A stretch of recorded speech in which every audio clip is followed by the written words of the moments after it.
সরাসরি এই মুহূর্তে আগুনের খবরে নজর রাখবো। কেওড়াতলা মহাশ্মশানের উল্টো দিকে আগুন লাগার খবর পাওয়া গেছে। মহাশ্মশানের উল্টো দিকে একটি দোকানে আগুন লেগেছে। সরাসরি আমাদের প্রতিনিধি আবির দত্ত আমাদের সঙ্গে রয়েছেন। আবির, ঠিক কি হয়েছে, কি পরিস্থিতি, বিস্তারিত জানাও। দেখো, এই মুহূর্তে আমরা রয়েছি কেওড়াতলা মহাশ্মশানের ঠিক সামনে এবং এখানে উল্টো দিকে একটি খাবারের দোকান, সেটা সম্পূর্ণভাবে ভস্মীভূত অবস্থায় দেখতে পাচ্ছি আমরা। এবং দমকলের একটি ইঞ্জিন এখানে কাজ করছে, দমকলের কর্মীরাও কাজ করছেন। এবং যেটা অভিযোগ, এখানে বেশ কিছু দিন ধরে এইভাবে এই দোকান চলে, বেশ কিছু সময়, কয়েক বছর ধরে। এবং সিলিন্ডারগুলো যেভাবে রেখেছে, উল্টো দিকে একটি বাড়ি রয়েছে, সেই বাড়ির যারা সদস্যরা তারাও কথা বলছিলেন যে তারাও আতঙ্কিত। ইতিমধ্যে একজন, এই দোকানের একজন, তিনি আহত হয়েছেন, তাকে হাসপাতালে নিয়ে যাওয়া হয়েছে। প্রচুর মানুষ এখানে রয়েছেন, তাদের সঙ্গে এখানে পুলিশও এসছে, টালিগঞ্জ থানার পুলিশ আমরা দেখতে পেলাম। এবং তার সঙ্গে সঙ্গে এখানে যারা মহিলারা তারা এখানে আতঙ্কিত, তারা এখানে রয়েছেন, তাদের সঙ্গে একবার আমরা কথা বলবো। কটা নাগাদ ঘটেছিল দিদি এটা? 11:30 বাজে।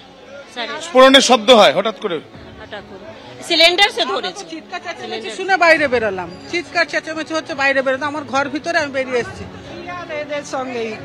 আমি বাইরে একটু গেছি, রাসবিহারি মোড়ে, আমার মেয়েরা ছিল, বাচ্চারা আমাকে সঙ্গে সঙ্গে ফোন করছে, মা তাড়াতাড়ি আসো, তাড়াতাড়ি। স্বাভাবিকভাবেই বোঝাই যাচ্ছে একটা আতঙ্কের পরিবেশ তৈরি হয়েছে সেখানে। দমকলের একটি ইঞ্জিন ঘটনাস্থলে রয়েছে। আবির, আপাতত তোমাকে ধন্যবাদ। জঞ্জালের স্তূপ ক্রমশ বাড়ছে হাওড়া জুড়ে। আমরা রঙ্গলি মলের কাছে রয়েছি। এখানে দেখতে পাচ্ছি যে এই যে রাস্তা, সেই রাস্তার ওপরে কিন্তু বিভিন্ন জায়গায় জঞ্জালের পাহাড় হয়ে রয়েছে। এবং এটা হচ্ছে গিরিশ ঘোষ রোড, বেলুর মঠের কাছে, রঙ্গলি মলের কাছে। এবং সেখানটা আমরা দেখতে পাচ্ছি যে জঞ্জালের পুরো স্তূপ হয়ে রয়েছে এখানে। আজকে এক সপ্তাহ হয়ে গেছে, মানে ময়লাটা ড্রেনে বের করেছে, আর কিন্তু তোলার নাম নেই। এই তো এই কাঁচড়া আচড়া পুরো মেলা হয়ে, জল কিছু হয় না, কিছু ভরসা নেই। এখানে বৃষ্টি জমে যায়, ঠিক আছে, জলটা জমে যায়, কিন্তু যেহেতু এই কারণে আমরা বলি যে পরিষ্কার করতে।